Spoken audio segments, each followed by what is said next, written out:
Nos temos de visita na Aruba, embaixadora de Reino na Washington, senhora Tazelar, e também cônsul-general de Reino na Miami, kuta Lisette Brems.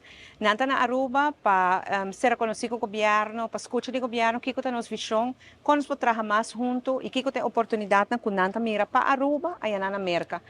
E durante a visita, nós organizamos o Ministério de Assunto Econômico, o Ministério Geoffrey Weaver, organizar um encontro com o setor privado, para assim nós escutar do setor privado também, que com o qual tem oportunidade.